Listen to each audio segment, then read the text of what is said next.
हरिओम। श्री राधे। जय राधे।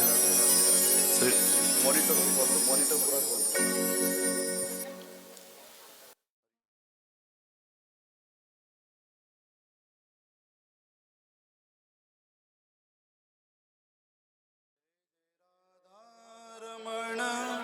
हरि बोल। जय जय राधा रमण हरि बोल। जय जय राधा रमण हरि बोल। जय जय राधा रमण हरि बोल।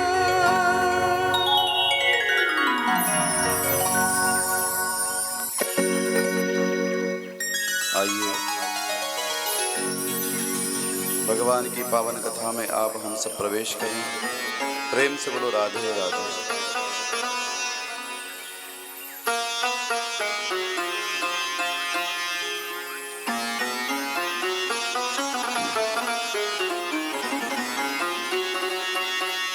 जिंदगी जब तक रहेगी फुर्सत न होगी काम से। कुछ क्षण ऐसा निकालो प्रेम कर लो घनश्याम से। जब तक जीवन है तब तक प्यारे काम लगा ही रहेगा।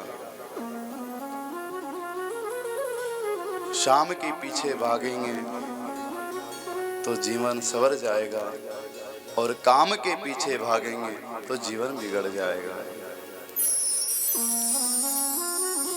प्यारे भगवान की कृपा से ऐसे अवसर प्राप्त होते हैं। समझदार वही है जो समय का सदुपयोग कर ले, उसी को समझदार कहा जाता है। मौके का फायदा उठा लेना, हम कहते हैं ना महाराज अच्छा मौके का फायदा उठाया इस व्यक्ति ने,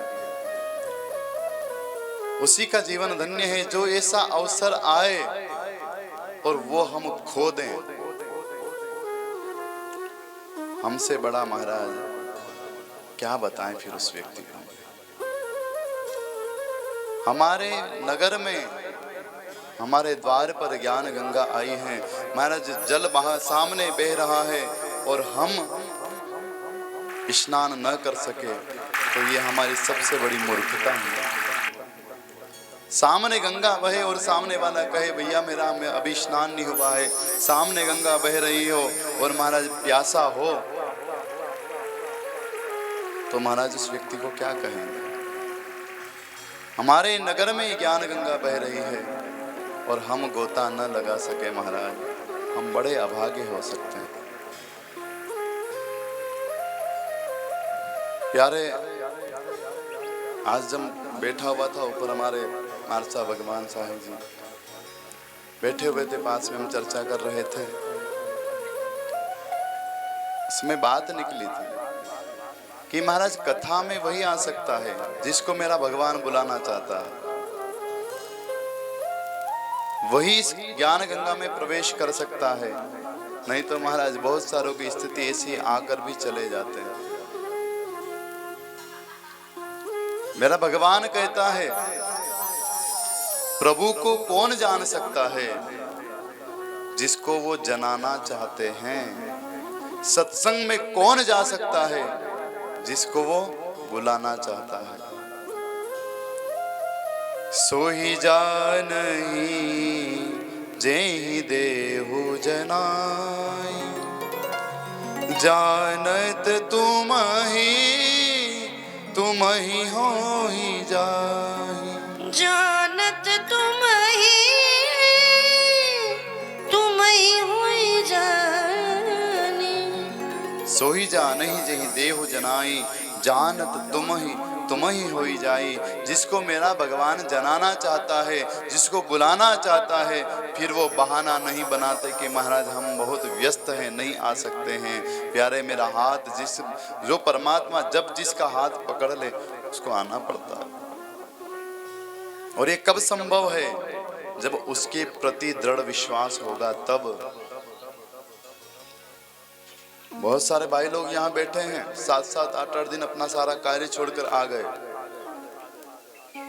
मेरे भाई बहन याद रखना, बहुत बड़ा वैज्ञानिक है भगवान, बहुत बहुत बड़ा।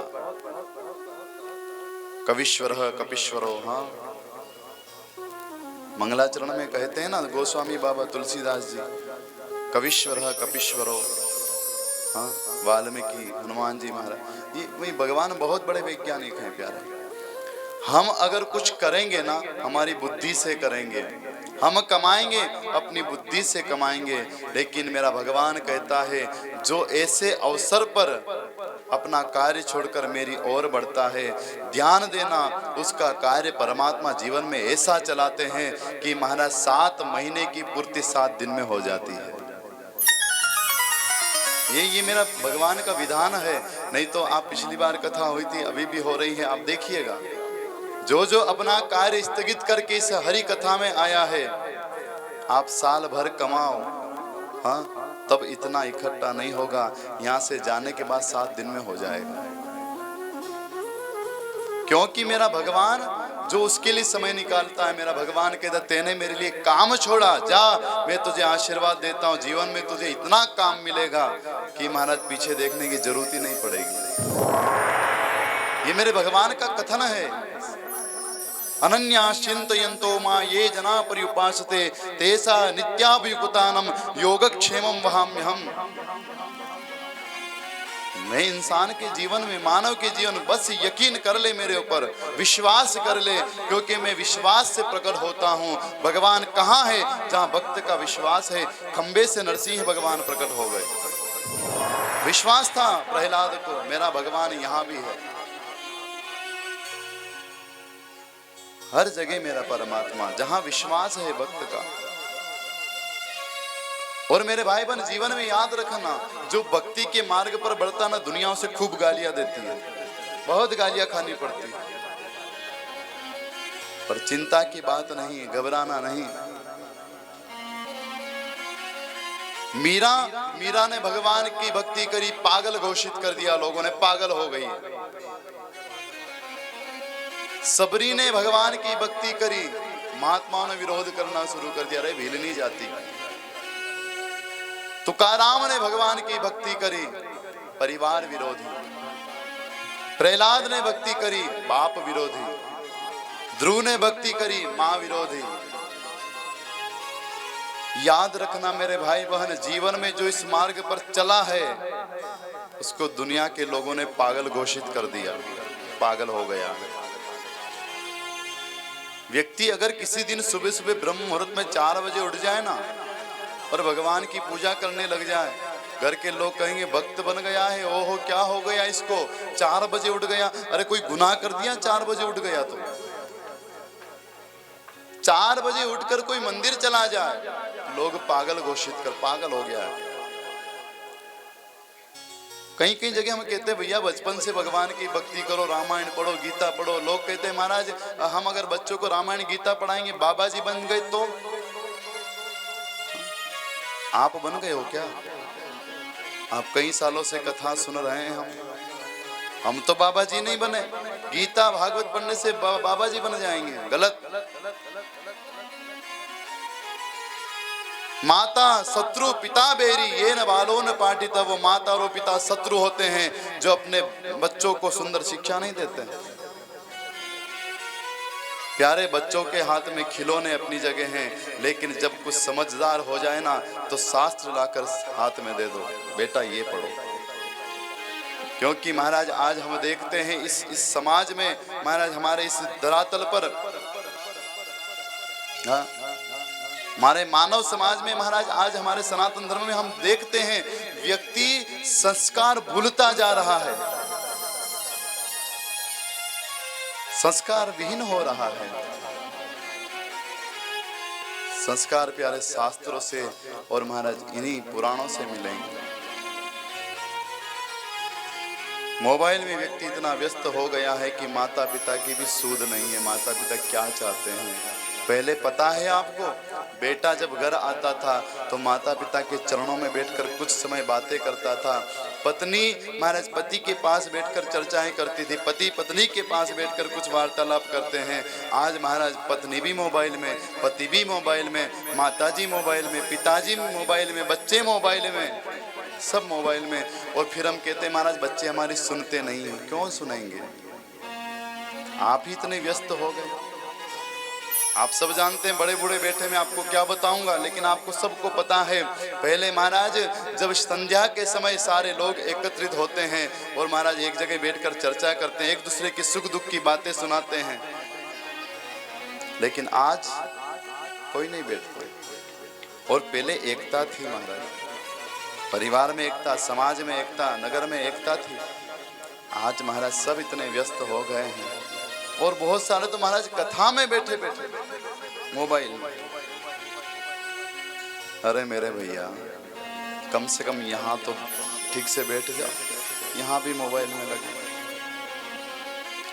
बुरा मत मानना मेरे भाई बहन, जरूरी है, लेकिन इतना जरूरी नहीं है कि हमारा भगवान हमसे दूर हो जाए। इतना जरूरी मोबाइल नहीं है कि हमारे माता पिता हमसे दूर हो जाए, और इतना जरूरी भी मोबाइल नहीं है कि महाराज हमारे बच्चे हमसे दूर हो जाए।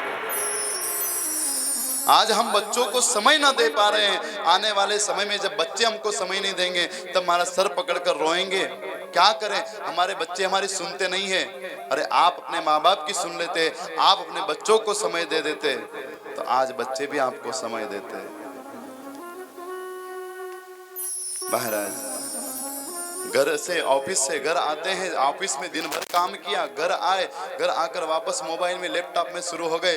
बच्चा इंतजार कर रहा, मेरा बाप मेरा पिता आएगा, मेरी माँ आएगी, मुझसे कुछ वार्तालाप करेगी, मेरी बात सुनेगी, मैं विद्यालय से आया हूँ, मेरी कोई चर्चा मैं उनसे करूंगा। लेकिन पिताजी को माताजी को इतनी फुर्सत नहीं। बुरा जरूर लगेगा महाराज, कड़वी बात लगेगी, लेकिन सच बताता हूं, याद रखो, इन ठीकरों से, इन मोबाइल के डिब्बों से अच्छा है कि अपने परिवार के लोगों को समय दे दो।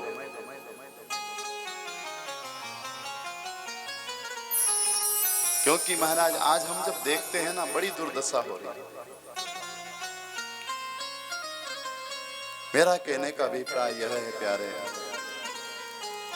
कि भगवान के भजन करो, माता पिता की सेवा करो, बड़ों के आशीर्वाद लो, चिंता मत करो। दुनिया ने किसको छोड़ा है महाराज? किसी को नहीं छोड़ा, सबको। और भक्त जो भगवान की हरि की कथा, हरि का भजन करता है, जो धर्म का कार्य करता है महाराज, उसको पत्थर खाने पड़ते हैं। वृक्ष, पत्थर वृक्षों पर कब पड़ते हैं? जब उनके ऊपर फल लग जाते हैं। जिसके पास फल होते हैं महाराज, उसी के ऊपर लोग पत्थर मारते हैं। जो जगाने का काम करता है उसी को महाराज काट दिया जाता है। पर प्यारे चिंता मत करो,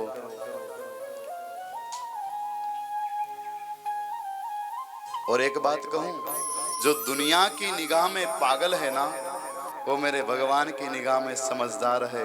और महाराज जो दुनिया की नजर में समझदार है, वो मेरे भगवान की नजर में पागल है। पागल बनना है तो दुनिया की निगाह में बन जाओ, परमात्मा की निगाह में समझदार बन जाओगे। भक्ति करोगे, पत्थर खाने पड़ेंगे, गालियां खानी पड़ेगी, पर पीछे मत हटो। दिलभर को देखना है तो दिलदार बने रहना, दिलभर को देखना है तो दिलदार बने रहना, हर जख्म सहने को तैयार बने रहना। लोग कहेंगे पागल, दीवाना कहेंगे तुझे, और दीवाने बने हो तो लगातार बने रहना। पागल बने हो, दीवाने बने हो, लगातार कहने दो दुनिया को जो कहना है। किसी को नहीं छोड़ा मेरे भाई बहन, आपको हमको क्या छोड़ेगी? किसी को नहीं छोड़ा दुनिया वाला, इसलिए घबराइए मत। प्रेम से, भाव से प्रयास यह करो कि हम कुछ समय प्रभु के लिए निकालें, कुछ समय अपने बड़ों के लिए, महापुरुषों के लिए, माता पिता के लिए, बच्चों के लिए, पत्नी के लिए, पति के लिए समय निकालो। कथा क्या जीवन में जीना सिखाती। हम भटक रहे हैं ना, हमारा भटकना बंद हो जाए, बस यही तो कथा है, यही कथा है। भटकाव हमारा बंद हो जाए, भटकाव हमारा समाप्त हो जाए। मैं ये नहीं कहता काम मत करो, लेकिन काम के साथ साथ उस राम को भी याद रखो, परिवार को भी याद रखो। प्रेम से बोलो राधे राधे, जोर से बोलना पड़ेगा राधे राधे। गंगा के पावन तट पर सुखदेव स्वामी राजर्षि परीक्षित को बड़ी दिव्य कथा सुनाते हैं, और यही कथा सूत जी महाराज सोनक आदि ऋषियों को नैमिषारण्य में सुनाते हैं। कल तो महाराज हमने जन्मोत्सव मनाया, हमारे भगवान भी भागते हुए आए कल तो। हम आइए जरा 2 मिनट में हम और भगवान की लीला को सुनते हैं, फिर भगवान की बाल लीला की ओर आगे बढ़ेंगे। सुखदेव स्वामी राजा परीक्षित से कहते हैं, राजन, भगवान का प्राकट्य होता है मथुरा में कारागृह में। मथुरा के राजा नाम है उग्रसेन, उनका एक बेटा है जिसका नाम है कंस। कंस ने एक बार अपने पिता को ही कारागृह में बंद कर दिया। अब आपको कुछ आता जाता नहीं, अब मैं राजा बनूंगा, और कंस मथुरा का राजा बन गया।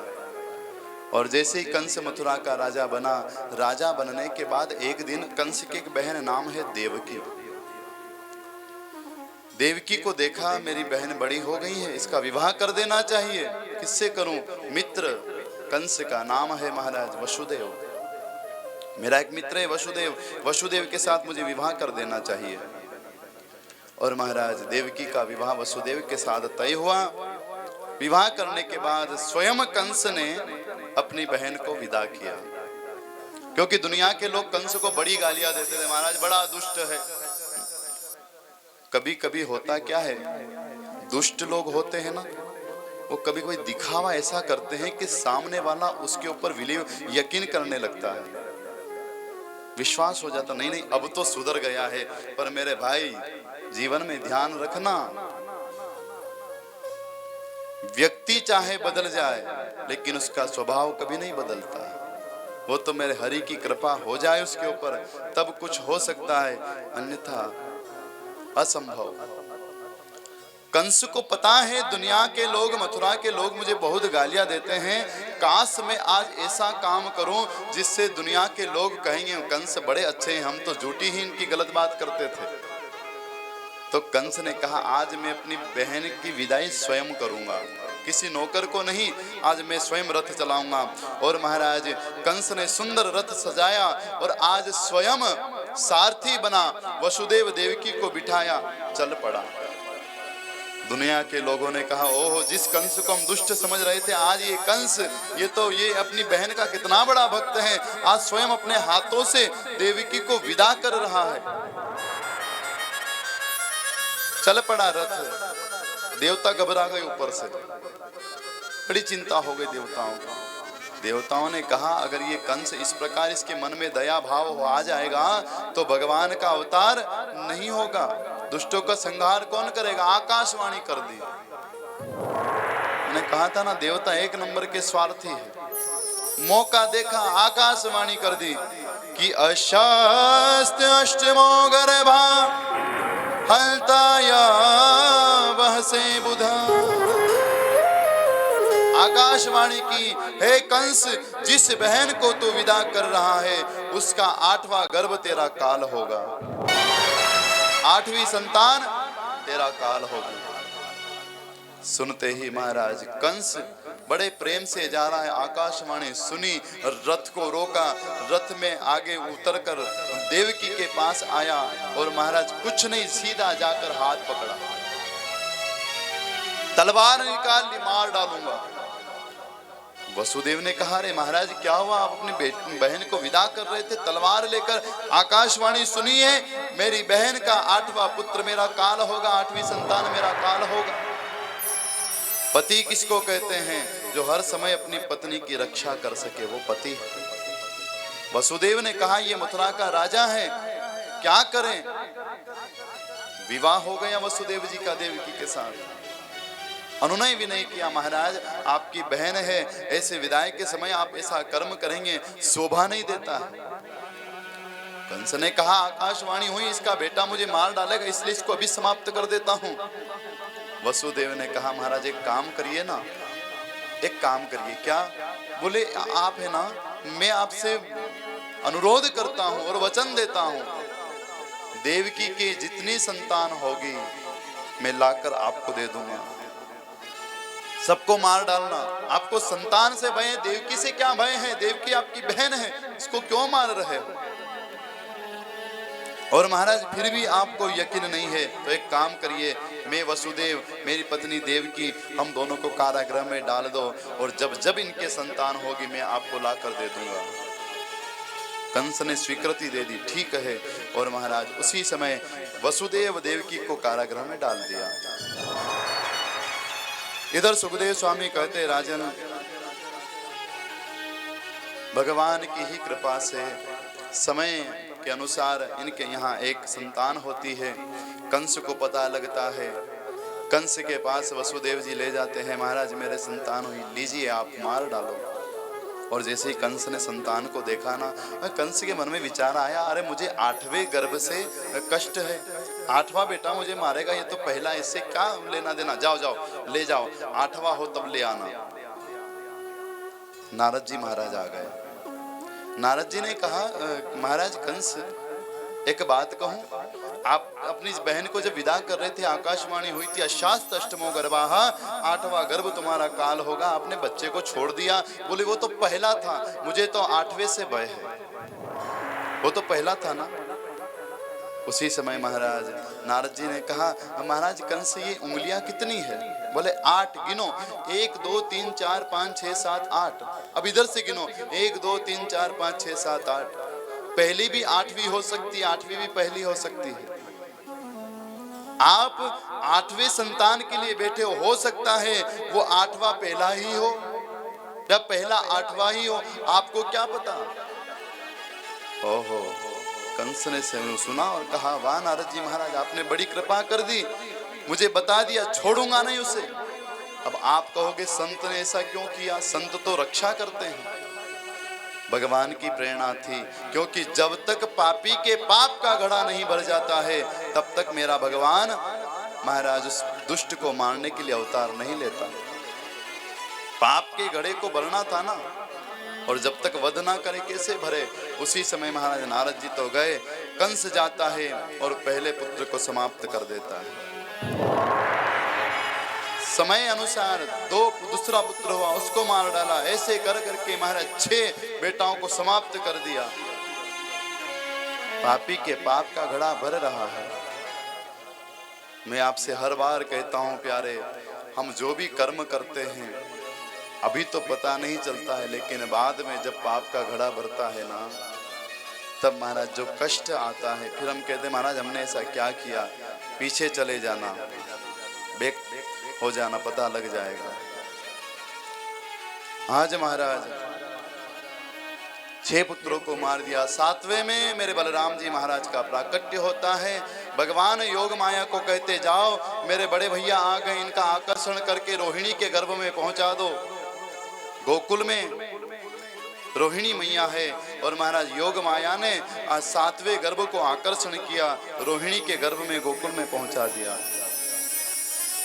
इधर महाराज कंस को पता लगा कि 7वां गर्भ गिर गया, और 8वें में मेरे भगवान कृष्ण का प्राकट्य होता है। बोलो कृष्णचंद्र भगवान की जय हो। भगवान आए, सबसे पहले भगवान चतुर्भुज रूप में कारागृह में प्रकट होते हैं। बोलो चतुर्भुजनाथ भगवान की जय। चतुर्भुज रूप लेकर माँ देवकी के सामने प्रकट हुए। आकाश में देवता लोग इंतजार कर रहे थे, वो भगवान आने वाले हैं। सत्यव्रतम सत्य परम त्रिसत्यम सत्यस्य योनि निहितम च सत्ये सत्यस्य सत्य अमृत सत्य नेत्रम सत्यात्मकम त्वाम शरणा प्रपन्ना। सत्य स्वरूप मेरा भगवान आ रहा है। देवकी मैया ने देखा, ओहो, भगवान को प्रणाम किया। भगवान ने कहा, माँ मैं आपका बेटा बनकर आया हूँ। देवकी ने कहा, प्रभु आप बाप लगते हो, बेटा नहीं। 4 हाथ से कौन बेटा आता है और इतना बड़ा। देवकी ने कहा, प्रभु आप मुझे तो आप बच्चे बनकर आइए। उसी समय महाराज भगवान कहते, माँ आपको पता है आपने मेरा तप किया था, हाँ, और तप में मुझे मांगा था आपने, मैं आ गया हूँ। अब मैं क्या करूँ आप बताइए। बोले नहीं प्रभु आप छोटे बन जाइए। और भगवान ने कहा कि ठीक है माँ, छोटा बनता हूँ, पर मेरी एक शर्त है। क्या? माँ आपने कहा था कि मैं आपका बेटा बनकर आऊं। बेटा तो बनकर मैं आ रहा हूं, लेकिन मुझे यहाँ से उठाकर गोकुल में यशोदा के पास पहुंचा देना, क्योंकि यशोदा ने भी बड़ा तप किया था मुझे पुत्र रूप में प्राप्ति के लिए। ठीक है प्रभु, जिसमें आपकी राजी हो उसमें हम राजी हैं। ठीक है, इतना कहकर भगवान सूक्ष्म रूप धारण करते हैं। सारी बात बता दी। इधर महाराज भगवान ने कहा, जब तक मैं व्यक्ति के साथ रहता हूं दुनिया का कोई बंधन उसे बांध नहीं सकता। ध्यान देना मेरे भाई बहन, जब तक मेरा ठाकुर रहता है तब तक संसार का कोई बंधन उसे बांधता नहीं है। देवकी ने पूछ लिया, महाराज हमारे तो हाथ पैर बंधे हैं, महाराज वसुदेव के हाथ पैर कारागृह में बंद है, ताले लगे हैं, सेवक लोग बाहर, हम जाएंगे कैसे। उसी समय भगवान कहते हैं, जो अपने मस्तक पर गोविंद को धारण करता है उसके सारे बंधन अपने आप खुल जाते हैं। मुझे धारण तो करिएगा, सारे बंधन खुल जाएंगे। और हुआ यही महाराज। जैसे ही भगवान का प्राकट्य होता है, वसुदेव जी महाराज कारागृह में वो जो धान साफ करने का, गेहूं और ये आप करते हो ना, क्या बोलते हो, सूप रखा हुआ था। और महाराज उसी सूप के अंदर एक वस्त्र बिछाया और मेरे भगवान को सूप में सुलाया और उठाकर वसुदेव जी गोकुल की ओर चल पड़े। जैसे ही गोकुल की ओर चले सारे बंधन खुल गए, महाराज दरवाजों के ताले खुल गए और जो सैनिक जग रहे थे सबको माया ने घेर लिया, सबको महाराज खर्राटे लेकर नींद निकालने लगे। सारे दरवाजे अपने आप खुल गए। मेरे भगवान को जो धारण करता है उसके सारे बंधन खुल जाते हैं और चल पड़े वसुदेव जी। माँ देवकी ने भगवान को बहुत निहारा और भगवान से प्रार्थना करी बार बार, प्रभु हमें दर्शन देने आओगे ना? भगवान ने कहा, माँ चिंता मत करो, कुछ समय में ब्रजमंडल में लीला करूंगा, बस उसके बाद आप ही के पास तो रहना है, मैं आऊंगा बाद में। चल पड़े मेरे भगवान और महाराज सारे बंधन खुले। वसुदेव जी जाते हैं, इधर महाराज यशोदा के यहाँ जगतजननी जगदम्बा का प्राकट्य होता है और यशोदा के पास माँ जगतजननी जगदम्बा विश्राम कर रही। यशोदा को सूद नहीं। वसुदेव जी पहुंचे, मेरे ठाकुर को यशोदा के पास सुलाया, क्योंकि सबको नींद आ रही, भगवान ने माया ही ऐसी की थी। नंद भवन में गए तो महाराज वहां के दरवाजे खुल गए, यशोदा को महाराज निंद्रा आ गई, भगवान ठाकुर को वहां विराजमान किया, योग माया को लेकर आते हैं और जैसे ही योग माया को लेकर कारागृह में प्रवेश किया और जैसे ही प्रवेश करते हैं सारे बंधन अपने आप बंध जाते हैं, दरवाजों के ताले लग जाते हैं। जो सैनिक महाराज सो रहे थे वो जग जाते हैं। जो माया को अपने साथ रखता है वो बंधन में बंध जाता है और जो माया पति को अपने साथ रखता है वो बंधनों से मुक्त हो जाता है। प्रेम से बोलो राधे राधे। राधे राधे। महाराज और यहाँ घटना घटी, कंस को पता लगा, भागता हुआ आया, देखा अरे देवता लोग भी आजकल झूठ बोलने लगे, मुझसे कहा था 8वां बेटा तुम्हारा काल होगा, ये तो बेटी है। उसी समय कंस ने कहा हो सकता है बेटी आगे चलकर बेटा बन जाए, छोड़ूंगा नहीं। उठाकर जैसे ही दीवार पर मारा, जगदम्बा आकाश में प्रकट हो गई।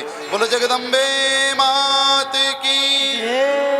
आकाश में जगदम्बा प्रकट हुई और कारे दुष्ट कंस, जिसको तू मारना चाहता है वो तो ब्रजमंडल में जन्म ले चुका है, अब तुझे कोई बचाने वाला नहीं है। इतना कहकर योग माया तो वहां से अंतर ध्यान होती है जगदम्बा।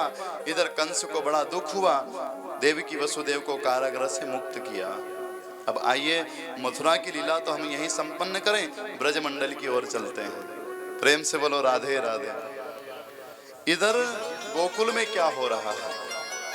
और महाराज मैं तो अधिकतर है ना ये लड़ाई झगड़े की कथा कम ही बोलता हूँ, हम तो मीठी मीठी कथा सुनने वाले हो। श्याम सुंदर की कहाँ मार काट की महाभारत हर घर में हो रही आजकल, इसलिए मीठी मीठी कथा सुनते हैं।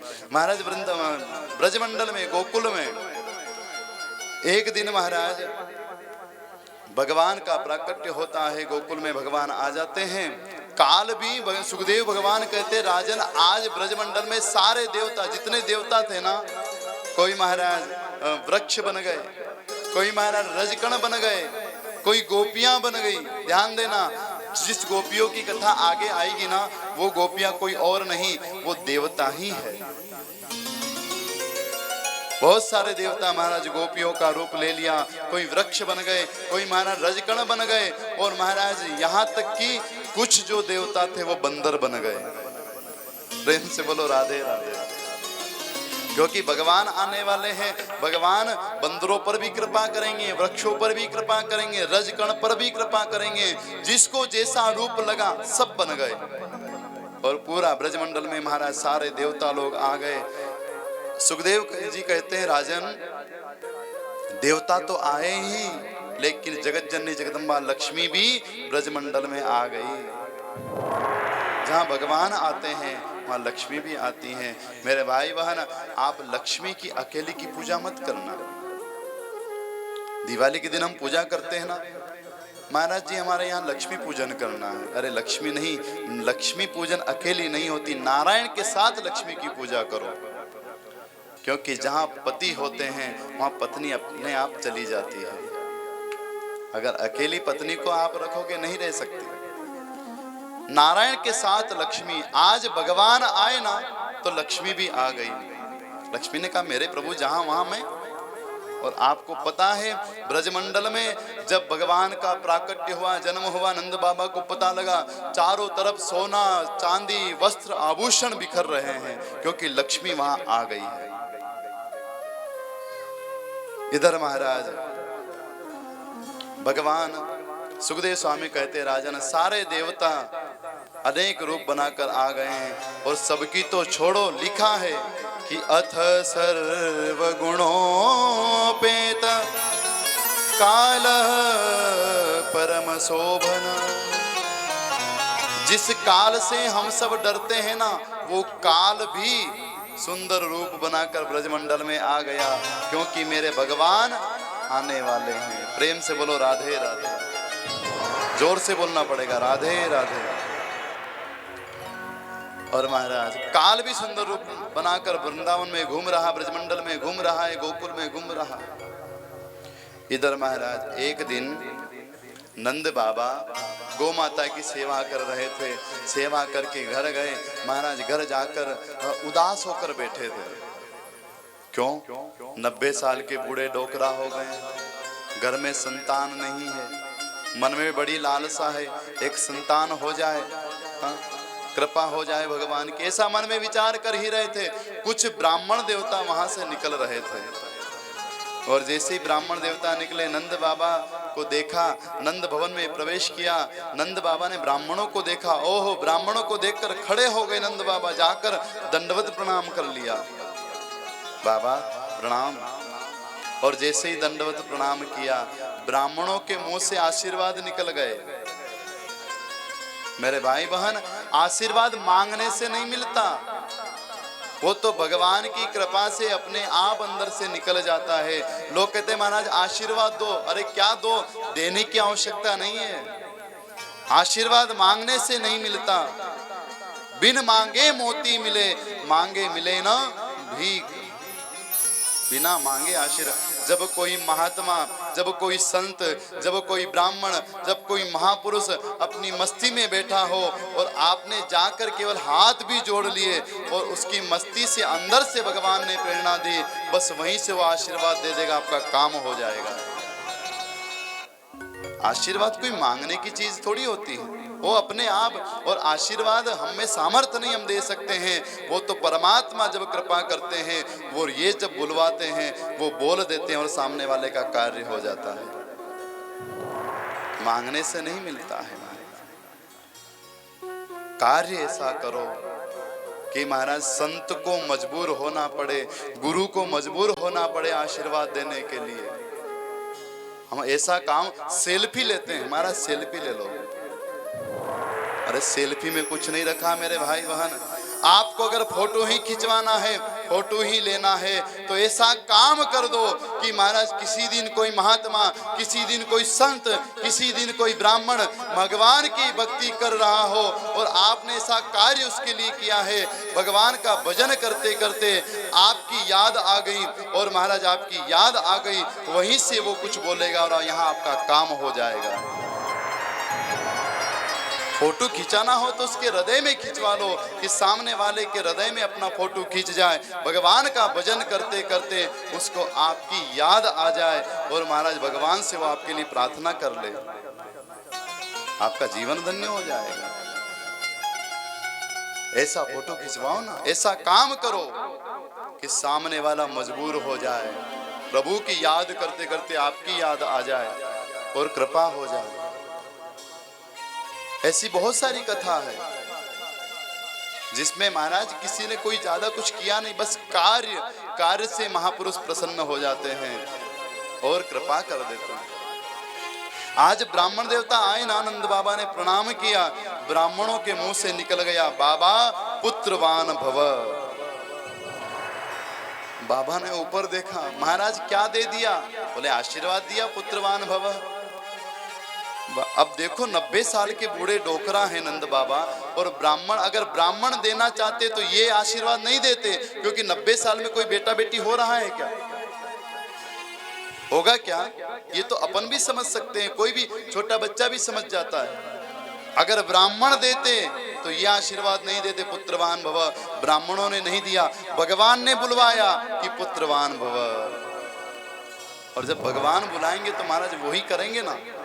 आज जैसे आशीर्वाद मिला, ओहो, नंद बाबा ने कहा बाबा 90 साल के बूढ़ा डोकरा हो गए हम, और अब कैसे बेटा होगा, कैसे संतान होगी। ब्राह्मणों ने कहा ब्राह्मण बोल देते वो भगवान को भी करना पड़ता, हम नहीं चाहते थे लेकिन निकल गए, अब हम क्या करें। लेकिन चिंता मत करो बाबा, आपके यहाँ बेटा होगा। अरे कैसे होगा? बोले जब तक नहीं होगा ना तब तक हम आपके यहीं रहेंगे। बनने दो महाराज सुंदर सुंदर पकवान, 56 भोग बनने दो महाराज, सुंदर सुंदर रबड़ी रसगुल्ला मलाई वो बढ़िया चकाचक चलने दो, ब्राह्मण खाएंगे आशीर्वाद देंगे, तुम्हारा सारा काम हो जाएगा। ओहो, सुनते ही नंद बाबा ने कहा चिंता की बात ही नहीं है महाराज, 9 लाख गाओ, हाँ बहुत सारी गौ माता है, चिंता ही मत करो महाराज। सुंदर सुंदर ब्राह्मणों ने कहा हम यहाँ नहीं रुकेंगे, तो बोले गौशाला में रुकेंगे। अब नंद बाबा की गौशाला भी महाराज सुंदर दिव्य बनी हुई थी, सारे ब्राह्मण वहां चलते हैं, और नंद बाबा हम जब तक यहाँ रहेंगे तब तक जब तक तेरे यहाँ बेटा नहीं हो जाए, चल रोज हमारे साथ बैठकर पूजा करना। अब बाबा ने कहा ठीक है ब्राह्मण देवता, आप जैसी आज्ञा कहेंगे वैसा हम करेंगे। इतने बड़े राजा है नंद बाबा, लेकिन इनका विनम्रता देखो, चाहते तो बोल देते नहीं नहीं महाराज मैं नहीं आ सकता, लेकिन बाबा जानते हैं कि जिसके ऊपर महापुरुषों की कृपा होती है उसके ऊपर भगवान को भी कृपा करनी पड़ती है। ठीक है देवताओं, जैसा आप कहें मंजूर है। चलो प्रातः काल बाबा के सुंदर महाराज ठाकुर जी की पूजा करवाते हैं, नारायण की पूजा करवाते हैं, और महाराज सुंदर भोजन प्रसाद पाते हैं। ब्राह्मण देवता खूब आशीर्वाद देते हैं, हे भगवान जल्दी से नंद बाबा पर कृपा करो, इनके यहाँ जल्दी से संतान हो जाए।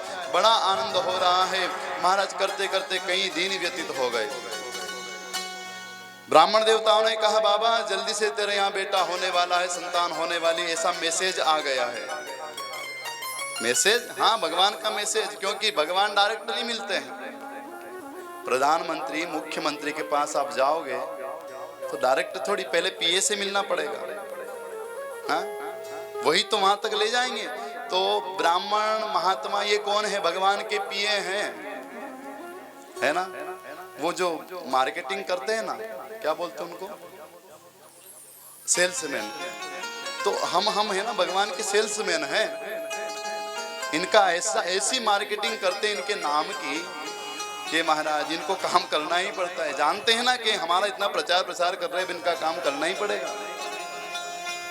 तो महाराज आज नंद बाबा को ब्राह्मणों ने कहा मैसेज आ गया हमारे पास, तेरे यहाँ लाला होने वाला है। अच्छा, अब तो नंद बाबा बड़े आनंदित, ठीक है महाराज, अब तो और गदगद हो जाते हैं। और समय ऐसा आया, माँ यशोदा का तेज महाराज मस्तक पर तेज आ गया, महाराज सुंदर दिव्य महाराज स्वरूप बन गया। नंद बाबा समझ गए कि हमारे यहाँ बालक होने वाला है। यशोदा को देखकर तुरंत सुनंदा को फोन लगा दिया, पत्र भेज दिया, सुनंदा जल्दी आओ, तुम्हारे यहाँ हमारे यहाँ लाला होने वाला है, तुम बुआ बनने वाली हो, जल्दी आओ। अब तो महाराज भैया के यहाँ कोई काम हो बहन ना आए, हाँ हमारे यजमान देवता के यहाँ भी तो आ गई। प्रेम से बोलो राधे राधे। और जितना अधिकार महाराज परिवार के लोगों का नहीं होता है, उससे सबसे ज्यादा अधिकार बहन का होता है महाराज। बहन तुरंत आकर खड़ी हो गई, भैया मैं आ गई, चिंता मत कर, भाभी आप सो जाओ, आपको कोई काम नहीं करना, मैं करूंगी सारा काम, तैयार। और महाराज यशोदा नहीं बिल्कुल नहीं, बस आप विश्राम करिए, आप रेस्ट करिए, मैं करूंगी। और महाराज इतना बड़ा कारोबार लेकर बैठे नंद बाबा, इतने नौकर चाकर, फिर भी सुनंदा प्रसन्नता में सारा काम करने लगी। अब महाराज दिव्य आनंद हो रहा है, सारे देवता आनंदित हैं। और इधर मेरे बाबा सुखदेव भगवान भी महाराज आज मुस्कुराने लगते हैं। अरे परीक्षित, जिसका तुम इंतजार कर रहे थे वो समय आ गया है, भगवान आने वाले हैं। और महाराज घटना घटी क्या, एक दिन नंद बाबा महाराज भगवान का पूजन कर रहे थे, ब्राह्मण देवता पूजन करवा रहे थे। ब्राह्मणों ने कहा बाबा भगवान को स्नान कराइए। भगवान को स्नान कराते सुंदर सुंदर दिव्य पूजन किया। और इधर महाराज रात्रि का समय मेरे भगवान महाराज यशोदा के यहाँ आ जाते हैं। वसुदेव जी छोड़कर गए थे ना, और प्रातः काल का समय था। सुनंदा ब्रह्म मुहूर्त में 4 बजे उठती है, उठकर जैसे ही कामकाज करने के लिए यशोदा के कक्ष की ओर जाती हैं, इधर नंद बाबा स्नान करके तुरंत गौशाला में पहुंच गए, क्योंकि ब्रह्म मुहूर्त में पूजा होती है, सुबह पूजा होती है। हमारे आचार्य जी जैसा रोज पूजा करवाते हैं। पहुंच गए नंद बाबा तो गौशाला में। इधर सुनंदा यशोदा के भवन की ओर बढ़ती है और जैसे भवन के पास पहुंची, बालक के रोने की आवाज आती है। मेरे ठाकुर की रोने की आवाज आई। ओहो, सुनंदा गदगद हो गई, क्या लाला हो गया है। जल्दी से दरवाजा खोला, यशोदा को सुध ही नहीं, यशोदा तो करवट लेकर सो रही है। और महाराज जैसे ही सुनंदा अंदर प्रवेश करती है, मेरे भगवान ने जीनी जीनी चदरिया ओढ़ रखी है, सुंदर चदरिया ओढ़ रखी, और मेरे भगवान पैर पटक रहे हैं, रो रहे हैं। सुनंदा धीरे धीरे आगे बढ़ती है, देखूं लाला है या लाली। और जैसे ही पास में पहुंची, जैसे ही चदर उठाया, देखा बधाई हो, चिल्ला पड़ी वहीं से, लाला हुआ है, लाला हुआ, बधाई हो। भागती है, हमारा दौड़ लगाती है, दौड़ लगाने लगी। कुछ जो सैनिक थे ना, वो सामने आ गए। सुनंदा से कहा, अरे अरे महारानी जी कहाँ भाग रही हो, क्या बात है। बोले आपको पता है। इतना बोलकर चुप हो गई। सैनिकों ने कहा, जब बोलो बोलो क्या बात, कौन सी बधाई। सुनंदा ने कहा, अगर इनको बता दिया, ये पहले भैया के पास पहुंच गए तो बहुत सारा माल इनको मिल जाएगा, है ना, इसलिए नहीं बताऊंगी। नहीं नहीं कुछ नहीं, वो तो मैं बस ऐसे ही सुबह सुबह का टाइम ऐसे ही बोल पड़ी। अरे क्या बोल पड़ी, कुछ नहीं। आगे भागती बड़ी प्रसन्नता से, कुछ सखिया मिल गई। कहाँ जा रही हो। बोले कहीं नहीं, बस तुम काम करो अपना। भागती है और जैसे ही भागी, बाबा के पास पहुंची, ब्राह्मण देवता पूजा करवा रहे थे। अरे भैया बधाई हो। जैसे ही महाराज नंद बाबा ने सुना, पूजा करते करते उछल गए, खड़े हो गए। अरे सुनंदा क्या बधाई, कैसी बधाई। सुनंदा ने कहा, भैया नहीं, पहले कुछ दो। अच्छा, अब नंद बाबा ने जैसे सुना ना कुछ दो, तो नंद बाबा और आनंदित हो गए। अरे सुनंदा पहले बता देना। नहीं भैया कुछ देना पड़ेगा। अरे बता तो दे, पहले दोगे तब बताऊंगी। अब महाराज खुशी इतनी हो गई नंद बाबा को कि जो अपने गले में सबसे बेशकीमती हार था ना, उतार कर सुनंदा को दे दिया। तिजोरी की चाबी निकाली, सुनंदा को दे दी। जा ये हार रख, तुझे जो ले जाना ले जा, लेकिन बता किस बात की बधाई। उसी समय सुनंदा कहती, भैया लाला भयो है, लाला हुआ है, उसकी बधाई। सुनते ही महाराज 90 साल के डोकरा नंद बाबा नाचने लगे, नाचने लगे। इधर महाराज ब्राह्मणों ने पकड़ा हाथ, बैठ नीचे। नंद बाबा ने कहा, अरे ब्राह्मण देवताओं, मेरे यहाँ लाला हुआ, कहाँ से बैठ, मैं दर्शन कर लूं। नहीं, पूजा अधूरी छोड़कर नहीं जाया जाता है, नीचे बैठ। बिठाया। अब तो महाराज ब्राह्मण देवता कहते हैं, चलो बाबा भगवान को दूध चढ़ाओ। बाबा उठाकर दही चढ़ा देते हैं। ब्राह्मणों ने कहा, बाबा तेरी बुद्धि ठिकाने नहीं, हमने दूध का बोला, तू दही चढ़ा रहा है। अरे रे ब्राह्मणों ने, गलती हो गई, क्षमा कर दो। ठीक है, चलो पुष्प चढ़ा। बाबा ने उठाकर जल चढ़ा दिया। ब्राह्मणों ने कहा, बाबा तेरी बुद्धि तो नहीं हेरा गई, हम कहते क्या है, तू करता क्या है।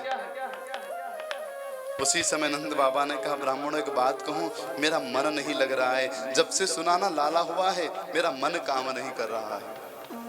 और कैसे करेगा, जिस भगवान की पूजा बाबा यहाँ कर रहे हैं, वो भगवान तो वहाँ प्रकट हो गया, अवतार ले लिया है, तो कैसे दिमाग महाराज बुद्धि काम करे। महाराज भागने लगे नंद बाबा।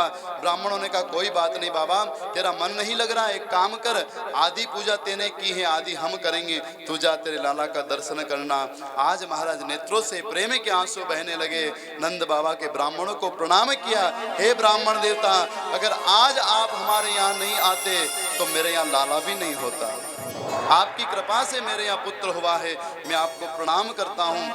भागते हैं नंद बाबा और जाकर जैसे नंद भवन में प्रवेश किया, चारों तरफ महाराज कुछ ही क्षणों में पूरी ब्रजमंडल एकत्रित हो जाता है। सब लाला का दर्शन करते हैं और सब दर्शन कर करके अपने जीवन को धन्य करते हैं। सखा लोग, गोपिया गोप बाल सब भगवान का दर्शन करते हैं। बड़े भैया छोटे भैया दोनों का दर्शन करके सब आनंदित होते हैं। और महाराज आज सब भगवान से प्रार्थना करते हैं, प्रभु हमारी साधना आज पूरी हो गई है, हमारा भजन आज पूरा हो गया है कि यशोदा के यहाँ लाला हो गया। क्योंकि सारा ब्रजमंडल जब भगवान का पूजन करता था ना तो यही मांगता था, बाबा हमें कुछ नहीं चाहिए प्रभु, हमारी यशोदा के यहाँ लाला हो जाए, हमारे नंद बाबा के यहाँ लाला हो जाए, बस इतनी कृपा करना। आज महाराज सबके आशीर्वाद से, सबकी कृपा से आज नंद बाबा के यहाँ लाला हुआ है और महाराज पूरा ब्रजमंडल लाला का दर्शन करता है और मस्ती से झूमते हैं, नाचते हैं सब। ओ नंद जी के आंगन में बज रही आज बधाई, नंद जी के आंगन में बज रही आज बधाई, आंगन में बज रही आज बधाई, नंद जी के आंगन में बज रही आज बधाई, बज रही आज बधाई लोगों, बज रही आज बधाई, बज रही आज बधाई लोगों, बज रही आज बधाई लोगों, बज रही आज बधाई, बधाई बधाई। ओ नंद जी के अंगना में बज रही आज बधाई, आंगन में बज रही आज बधाई। बधाई हो।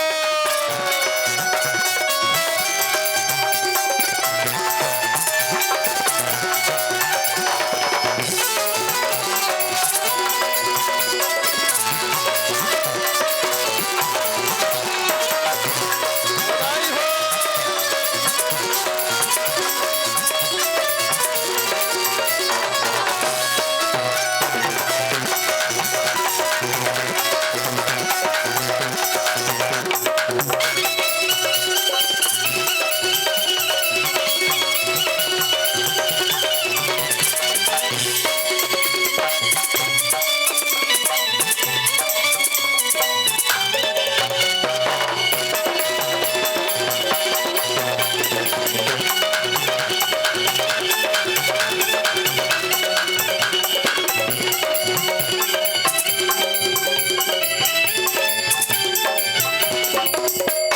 चमत्कार सा हो गया सखियों, चमत्कार सा हो गई बात निराली, हो गई बात निराली, हो गई बात निराली, हो गई बात निराली। रात ही रात में नंद बाबा की काली हो गई काली, नंद जी के अंगना में बज रही आज बधाई, अंगना में बज रही आज बधाई। बधाई हो।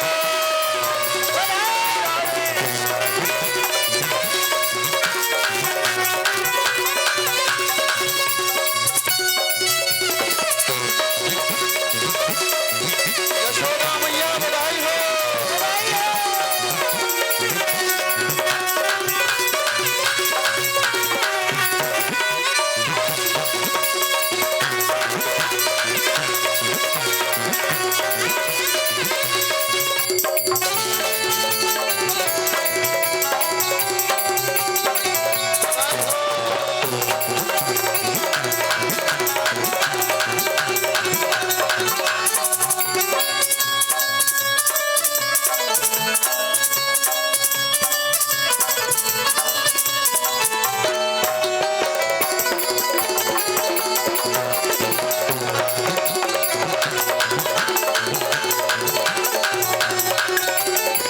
ना जाने किस ऋषि मुनि ने ना जाने किस ऋषि मुनि ने धागा हाथ लपेटा,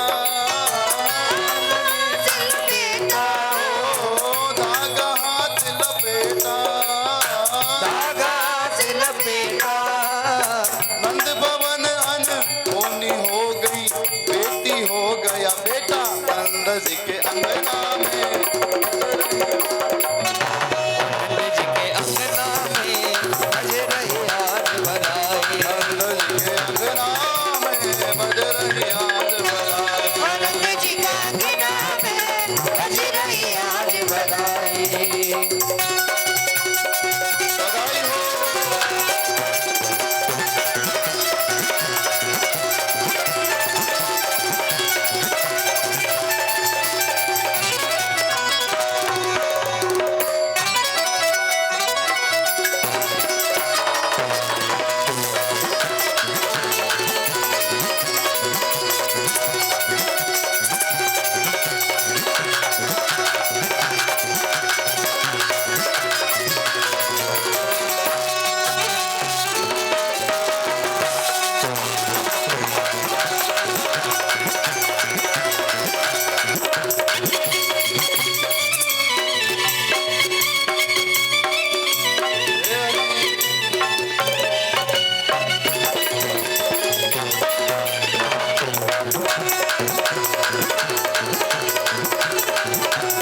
नंद जी गोरी यशोदा गोरी काना कहीं निधि काला नंद जी के अंगना में आज बधाई नंद जी के आंगन में बज रही आज बधाई नंद जी के अंगना में बज रही आज बधाई आनंद जी का अंगना में बज रही आज बधाई बधाई हो बधाई हो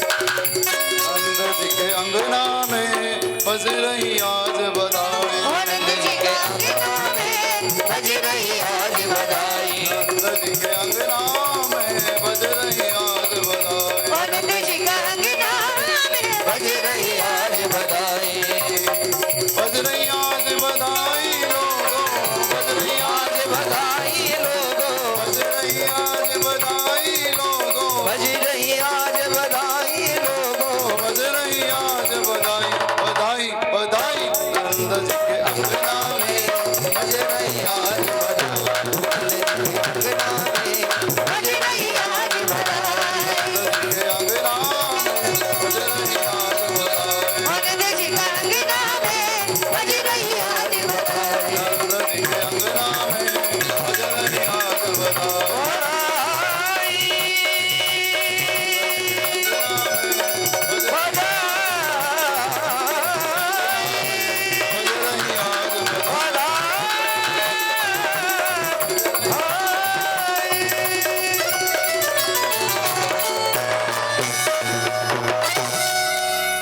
बोलिए नंद के लाला की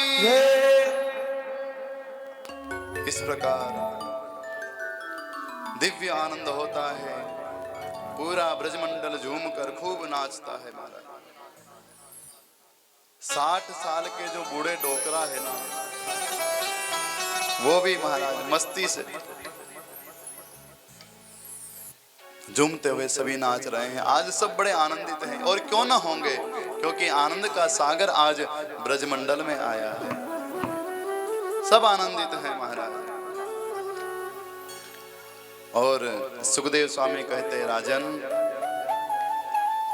ये आनंद एक दिन नहीं कई दिनों तक चलता रहा। मेरे भाई बहन ध्यान देना, कल हम सब ने जन्मोत्सव मनाया था ना, कितना आनंद आया। अरे आया कि नहीं, आनंद आया ना। और अभी भी आया। जब आप कल्पना करिए 2 मिनट के लिए सोचें, कथा के माध्यम से केवल लाला का जन्म हमने सुना है और हमें इतना आनंद आया। जिस ब्रजमंडल में, जिस गोकुल में नंद यशोदा के यहाँ ब्रजमंडल के नर नारियों को प्रसन्न करने के लिए मेरे भगवान नंद बाबा के यहाँ बेटा बनकर आए, उस समय कितना आनंद आया होगा। कथा में जब इतना आनंद आ सकता है भगवान की लीला को सुनकर, तो जहां मेरे भगवान ने लीला की है, जहां मेरे भगवान ने अवतार लिया है, वहां की बात तो अलग ही होगी। इसलिए प्यारे जीवन में यही प्रयास करो कि नाथ हम आपको भूल सकते हैं, हो सकता है प्रभु हम आपको भूल जाएं, ये हो सकता है क्योंकि हम नादान हैं, लेकिन आप हमें कभी मत भूलना।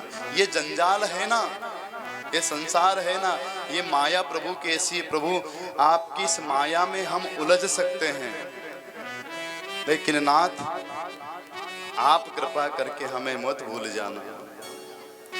संभव है जंजीटों से मैं तुमको भूल जाऊं। भगवान से यही कहो, नाथ झंझट में मैं आपको भूल सकता हूं। ये जंजाल ही ऐसा है कि प्रभु कृपा करना। देखो जब जब हम धर्म की ओर आगे बढ़ते हैं ना, प्रभु की कथा सुनने के लिए आप रास्ते में भी आते होंगे ना, तो बड़ी बड़ी स्थिति खराब होती होगी। कई जगह ऐसे ऐसे दृश्य दिख जाते हैं हमको महाराज, यहाँ बैठकर भी हमारा मन नहीं लगता। हाँ लगता है क्या? क्यों नहीं लगता है? क्योंकि रास्ते के जो झंझटें हैं ना, रास्ते की जो तस्वीरें हैं ना, वो अभी तक हमारे मन में बैठी रहती है। लेकिन यहाँ आने के बाद जब भगवान का कीर्तन होता है, तब वो सारी जो देखकर हम आए वो सब हट जाता है, सारा पर्दा समाप्त हो जाता है और मेरा गोविंद अंदर आकर बैठ जाता है। होता है ना, हर कथा में आप कोई भी कथा सुनो, सबसे पहले कीर्तन कराया जाता है। इसीलिए क्योंकि महाराज दुनिया की जो दिखावटें हैं, दुनिया की जो बातें सब हम भूल जाएं और उस गोविंद की कथा में आकर हमारा मन भी लग जाए और हमारा तन भी यहाँ लग जाए। इसलिए यहाँ बैठे हो तो यहीं बैठकर अपने मन को भी यहाँ रखो। सुखदेव जी कहते, राजन इस प्रकार कई दिनों तक आनंद होता रहा और एक दिन बाबा को याद आया कंस को कर देना है। हर महीने कर देते थे, टैक्स जमा कराते थे। बाबा को पता लगा, कुछ दिन हो गए, बाबा ने कहा मित्रों में तो जा रहा हूँ मथुरा, मैं कंस को टैक्स देने के लिए, कर देने के लिए, आप हमारे ब्रजमंडल की और हमारे बच्चे की रक्षा करना। बाबा जाते हैं वहाँ और आज जब टैक्स जमा करते हैं तो आज कुछ ज्यादा उपहार ले गए नंद बाबा, जाकर कंस को दिया। कंस ने कहा अरे बाबा आज तो बहुत सारा आप उपहार लेकर आए हो, क्या बात है? बोले अरे कंस महाराज आपको क्या बताएं, मेरे यहाँ बुढ़ापे में लाला हुआ है। सुनते ही कंस ने कहा अच्छा, हाँ बुढ़ापे में आपके यहाँ बेटा? हाँ महाराज, जाओ मैं आपके बच्चे को आशीर्वाद देता हूँ कि आपके बच्चे के सारे शत्रु जल्दी से जल्दी समाप्त हो जाए। क्या कहा कंस ने? जितने भी आपके बालक के शत्रु हैं वो जल्दी से जल्दी समाप्त हो जाए, खत्म हो जाए। कंस को ये नहीं पता कि सबसे बड़ा शत्रु तो मैं ही हूं। भगवान ने बुलवाया, दे दिया आशीर्वाद। नंद बाबा वहां से महाराज घर देकर आते हैं। इधर कंस ने क्या किया, जब योग माया ने कहा था ना कि तुम्हें मारने वाला तो ब्रजमंडल में जन्म ले चुका है, कंस ने राक्षसों को भेजना प्रारंभ कर दिया। सबसे पहले पूतना को भेजा, जाओ ब्रजमंडल में जितने ही बच्चे हैं सबको मारकर समाप्त कर दो, क्योंकि मैंने सुना है बड़ा होकर वो बच्चा मुझे मारेगा, इसलिए तुम सबको मार डालो, जो अभी छोटे छोटे बच्चे अभी जन्म लिया है। सुनते ही महाराज पूतना जाती है और पूतना पहुंची नंद भवन के समीप। देखो पूतना चाहती तो पहले दूसरे बच्चों को मारती ना, लेकिन भगवान ने कहा दूसरे बच्चे के पास जाएगी मार डालेगी, इसलिए पहले इसी को मेरे पास ही बुलाऊं ताकि मैं इससे निपट लूंगा। और भगवान ने पूतना को अपने पास बुला लिया। पूतना आई ना तो बाबा कहते हैं पूतना कौन है कि कंसेन प्रहिता घोरा पूतना बाल घातिनी शिशु संसार निगरंती पुरग्राम व्रजादिशो। महाराज पूतना कौन है? कंसेन प्रहिता घोरा, पूतना बाल घातिनी। ध्यान देना, जिसको दूसरे की संतान, दूसरे के बच्चे अच्छे नहीं लगते हो वही पूतना है। कंसेन प्रहिता घोरा, पूतना बाल घातिनी। दूसरे के पुत्र, दूसरे की संतान जिसको अच्छी ना लगे वही पूतना का यहाँ संबोधन किया। आज पूतना आई ना, सुंदर रूप बनाया महाराज।